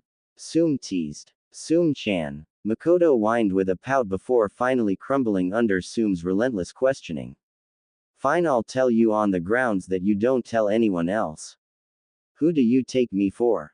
Sume grasped her chest in mock hurt, causing Mikoto to giggle slightly. Well, it's the guy who saved me from Itachi during the massacre. Mikoto admitted reluctantly. You mean that Darth Revan guy that has been stopping all the crime in Konoha recently? Sume asked. I thought you said he was wearing a cloak and helmet. He was wearing a cloak and helmet, but he showed me his face before he left. Don't tell anyone I told you that. Mikoto looked at Sume seriously, who agreed to keep her mouth shut. So, was he hot? Sume asked suddenly with a feral grin. Mikoto blushed as she remembered the angular features, the wild blonde hair, the feral whisker marks and calm cerulean eyes. You could say that. With Naruto's reinforced cage bushin in Konoha. Naruto's clone had just escaped capture by the Anbu squad yet again when he spotted the lone figure of Shimura Danzo exiting a worn-down building. Now what could be in there that could be so interesting? The clone thought as he stealthily hid in the shadows of a nearby alley until he was sure that Danzo had left before moving towards the building. He spread out his force awareness and found that there was a dim but still readable source of life inside. His curiosity piqued at this. Let's see what you have to hide from the Hokage, Mr. One-Eyed Mummy. The clone thought as it scaled the side of the building and entered through a broken window. He slowly made his way towards the faint force presence. The trail seemed to lead through a pair of titanium doors that were locked securely. The clone smirked slightly. It takes a lot more than a fancy lock and titanium doors to stop this clone. He held out his hands and slowly moved them apart from each other. The steel doors groaned and slowly but surely shifted out of the way, creating a small path that the clone could squeeze through. What the clone found on the other side both shocked and angered him. There lying on a bed was a comatose Uzumaki Kushina. Man, boss won't be happy to hear about this when he dispels me when he gets back. The clone flipped a stray lock of red hair back into place. Damn, when Q-chan said my mom was hot I didn't think she meant drop dead gorgeous. True to what the clone thought, the body of Kushina didn't seem to have aged a day since the day of the Kyuubi's attack. The clone mentally sighed as he flipped through a chart at the base of the bed. Apparently she was in a deep coma caused by the serious extent of her wounds. Even medical ninjutsu couldn't seem to wake her from her comatose state. The boss should be able to do it with his knowledge of the force, the clone mused to itself before looking at Kushina's unmoving body. Sorry, but I won't be able to do anything for the moment, so I'll be leaving you here until the boss returns from his trip to Kiri. The clone told the body as if it could hear him. The clone left through the gap and used the force to shift the doors back into their correct position before exiting the building via another window. With Naruto in Mizu no Kuni. Naruto had spent the day walking with Mei through the base. They talked about their respective childhoods and about their likes, dislikes, hobbies and dreams. Naruto still didn't trust her enough to tell her everything, but he told her more than what he would tell other people. So that's the entire base that we have seen today. I guess it's time to hit the sack. Mei yawned and stretched out her arms to emphasize her tiredness. Well then, I will see you tomorrow morning for the briefing, Mei-chan, good night. Naruto waved back at her as he walked down another corridor towards his room. Mei watched him leave with a slight look of longing before shaking herself out of her stupor and heading back to her own sleeping quarters as well. Naruto unrolled the map and placed it on his bedside table as he examined it more thoroughly to make sure that the plan he had thought up would be executed without a hitch. What do you think of the plan, Q-chan? He asked for his tenant's opinion. I think it's like the rest of your plans, bothering on insane and genius. Kyuubi replied honestly. I'm not sure to take that as a compliment or an insult. Naruto's sweat dropped. It's up to you how you see it. By the way, what are you planning to do with Sanbi-chan inside the seal on Yagura? Kyuubi asked. I'm not sure yet, but she should be released upon the death of her host, right? Since her seal isn't the Shiki Fujin, so releasing her from it shouldn't be too much of a hassle. Naruto sighed as he tried to determine how Yagura fought. It would be obvious that he would be proficient in water ninjutsu since they are in Mizu no Kuni, but did he use taijutsu as well or any form of weaponry? Naruto knew that Yagura was able to fully control the Sanbi and take on her beast form during a battle, which would be problematic. I guess I will have to rely on my skills in both the force as well as chakra to keep me alive during the battle. Naruto thought as he finalized his plans before turning in for the night. Next morning, Naruto stood beside Mei as she addressed the entire base of rebels. He noticed that Kenjutsu and Heiase were part of the crowd, so that means Shuryu village was now secured. Rebels of Kiri, we have been fighting Yagura for the past year and a half now, as he believed that people with bloodlines should be killed. We have seen our fair share of both victory and defeat, but a major event is going to take place that will decide the winner and loser of this war. I now leave you with Darth Revan, as he is the one who came by the information as well as thought up a plan to counter it. Mei gave him a nod as she stepped down from the podium. I am a mercenary that was brought in by your leader to help in your war efforts. I didn't do it for money but for the reason that war only brings about suffering. The information that I acquired through my own means state that Yagura is going to launch several fake attacks at these locations. Naruto gestured to multiple places on the giant map behind him. However, the true target is this very base. Yagura plans to spread our forces out to thin and then smash us in one decisive blow. Mutterings started to break out among the crowd when Naruto had told them about Yagura's true intention. Many people started to question their chances in winning the war. But Naruto paused as he gave the crowd time to settle. We have the element of surprise since Yagura believes that we don't know his true intentions, so I have devised an ambush that would catch his army off guard. This open plain between both the bases is the perfect spot for it. The rebels will use earth jutsus to excavate the area underneath this plain into several tunnels. We will then line these tunnels with exploding tags that we will set off when they are crossing the field. In the midst of their confusion, we will attack from the surrounding forest. Silence reigned through the briefing room after Naruto had finished explaining his plan, until Kenjutsu started to break out into laughter. Ha ha ha. Another crazy plan, Revan. Don't worry, man, I got your back. You have my support as well, Revan. Heiase added as Naruto gave them a nod of acknowledgement. You can count on us as well, Revan Taicho. The group of Junin he had lead chorused as the rest of the crowd roared their approval of the plan. Naruto sighed in relief as he believed the most difficult part of the plan was getting the rebels to actually go along with his plan. He saw that Mei and Aower gave him nods of approval. He smiled under his helmet as he walked over to them. Damn, I've heard of some crazy plans in my life, but this one really takes the cake. In my time, shinobi faced each other on the battlefield face to face. Ao ranted on again about the old days, causing Naruto and Mei to develop a common twitching eyebrow. Ao, shut up or we'll kill you. They both said in unison with the same sickly sweet voice and smile, though you couldn't see Naruto's as he had his helmet on. Sorry. Ao apologized with sweat running down his face and quickly running off while muttering under his breath again. What did I say that time? I hope that the plan goes through smoothly, because if it doesn't then the shit will hit the fan so fast you won't even have time to blink. Naruto sighed as Mei gave him a comforting squeeze on his shoulder. I'm sure everything will be fine, Naruto-kun, I trust your judgment. She smiled and used his real name to show that she had really meant what she said. Arigato, Mei-chan, but I want you to promise me something. Naruto held her by her shoulders as he depolarized his visor so she could see his eyes.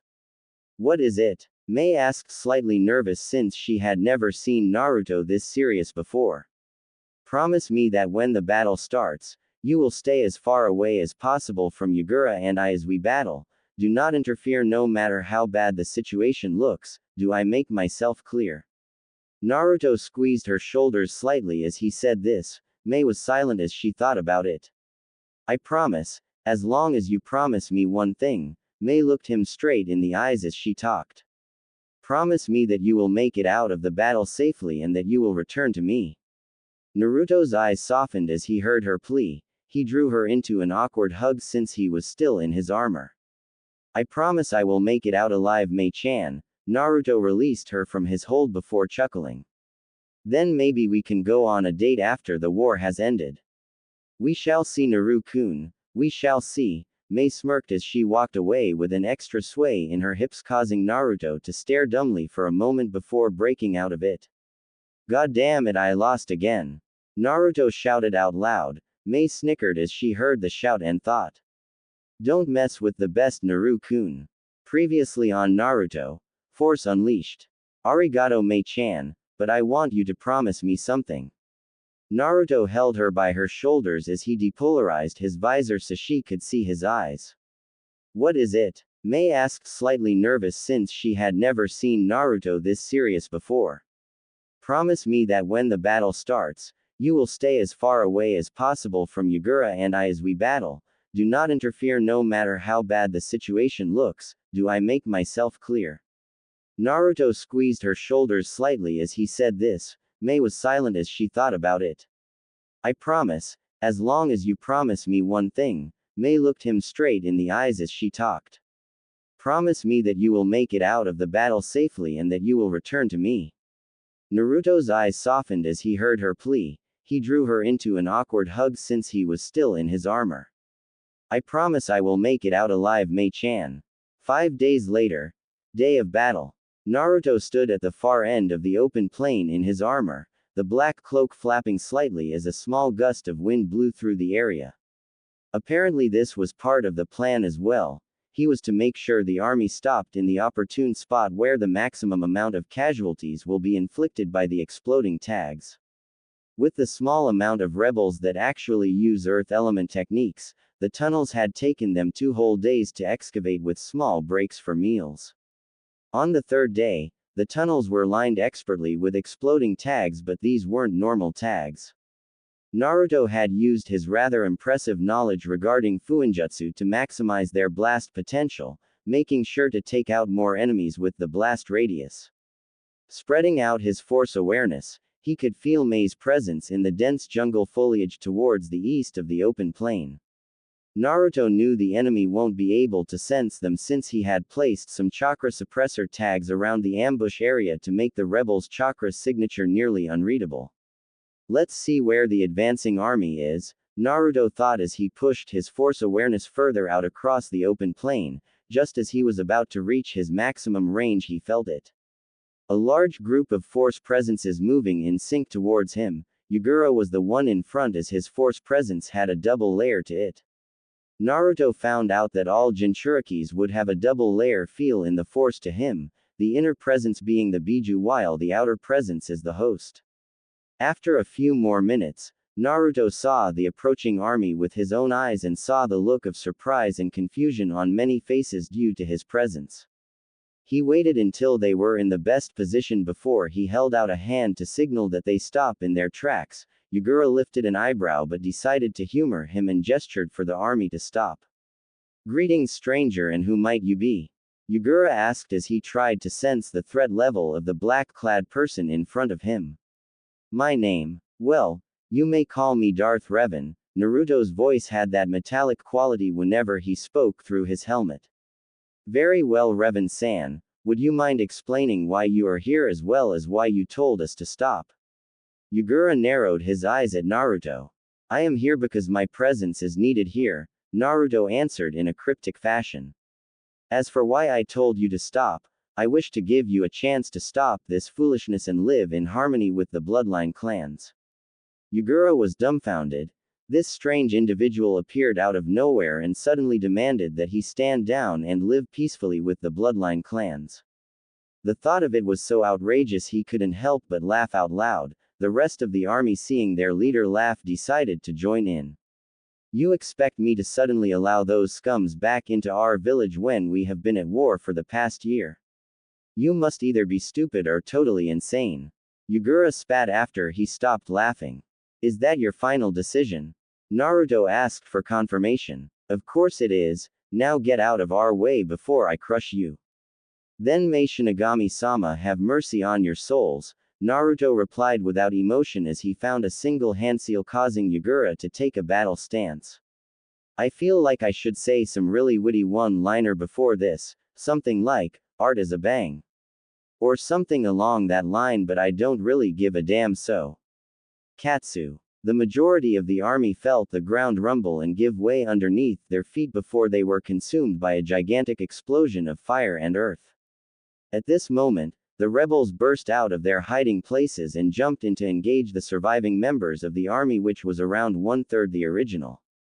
You planned this. You're another bloodline using scum, aren't you? A slightly singed but otherwise fine Yugura pointed accusingly at Naruto. What if I am? All you need to know is that I am your death. With that said, Naruto launched himself at Yugura with a right kick to his head. He was intercepted by Yugura's right hand. Yugura pushed the leg away and jumped back a few steps while running through multiple hand seals. Suiryuden no Jutsu. Water release. Water dragon projectile technique. He shouted as a giant dragon of water materialized out of thin air and released a mighty roar. He has the same mastery over his water element as the Nadaime. No, it must be the side effect of having the Sanbi trapped inside him, Naruto thought absently as the water dragon lunged at him. He formed a grabbing motion with his hands, causing the water dragon to halt in mid-flight. Yugura felt his eyes widen when he saw the armored ninja gesture some more and send the water dragon right back at him. How did he do that? Is he a member of the Ryusui clan? No, even they can't wrest control of water jutsus from an expert water user such as myself. Also, I didn't sense any chakra usage when he did that. Yugura thought after he had jumped out of the way of his own technique. He ran through several more hand seals and took a deep breath. Suiryuden. Teppadama. Water release. Gunshot. He spat out 3 consecutive balls of water, each with the diameter of a full-grown adult. Naruto merely stared on in boredom as he raised both his hands in a stopping motion, and the balls immediately paused in midair and dropped back onto the floor as puddles. What the hell are you doing to my techniques? Yugura roared in frustration as he launched several more water bullets at Naruto, who just disposed of them in the same fashion. Bloodline. Naruto offered, simply causing Yugura to ground his teeth in anger before snapping his fingers, and 3 clones emerged from the puddles of water on the ground. They rushed Naruto and engaged in a furious taijutsu battle that looked more like a blurring of limbs and bodies to any spectators. The clones were attacking in coordination with the original Yugura. When Naruto dodged one fist, then there would be another attack coming from his blind spot. It was only thanks to the years of practice in honing his force senses that Naruto was able to dodge and successfully counter each and every strike. Why can't I hit you? Yugura shouted in anger as he leapt backward after Naruto had disposed of his water clones. Is this all you have? Don't tell me you made Kage with these pathetic skills. Naruto taunted, causing Yugura's face to turn red from rage. Don't belittle me. He ran through some hand seals. Suiryuden. Baku Sushoha. Water release. Bursting water collision waves. Yugura spat out a torrent of water that covered the area around them. Naruto watched as the young Kage sped through more hand seals. Suiryuden. Tsunami o Okada no Jutsu. Water release. Raging tidal waves technique. Naruto whistled in approval as the water in the area gathered into several giant waves that were heading to his position. He quickly placed his hands together and started drawing on the force into his palms. The force quickly became visible as a swirling, distorted ball of energy within his hands. Naruto pulled back and thrust out his hands with palms opened. Chikara no Taiho. Force cannon. He shouted as a huge wave of force energy launched out from his palms and impacted into the oncoming tidal waves. The result was a spectacular explosion of water that rained back onto the ground. Naruto grinned at the slight look of fear in Yugura's eyes before it disappeared once he had reined in his emotions. Looks like I have finally found a worthy opponent, Yugura mused as he ran through more hand seals. More jutsus. Haven't you learned your lesson? Naruto mocked him but didn't like the smirk on the young Kage's face. Oh, I did. Raiden. Kaminari Ransu. Lightning Release. Thunder Lance. Yugura's smirk increased as he heard the armored figure cry out in pain as the jutsu hit him. The technique was meant to pierce, but it looked like the armor blocked it. Son of a bitch. I didn't know he could use lightning techniques. Naruto panted. Though the armor stopped it from piercing him, it also acted as a conductor and shocked his entire body. You shouldn't have gotten Naru-kun. Your force awareness would have normally sensed that attack coming, but you allowed your confidence to get the better of you. Kyuubi chastised him from within the seal. I know, Q-chan. Naruto sighed mentally. Okay, no more fooling around with this guy, time to get serious. Mei had heard Naruto's cry of pain and turned to see his smoking form crouched in the water. She almost ran to help him but bit her lip when she remembered what she had promised. She took one last look at Naruto's rising form before turning around and leaping back into the battle. She would place her trust in him once more. Guess I got a little overconfident there. Naruto coughed slightly as he dusted himself off before running through some hand seals. Yugura saw this and ran through his own. Fuden. Daitapa. Wind Release. Great Breakthrough. Sweden. Dai Teppadama. Water Release. Great Gunshot.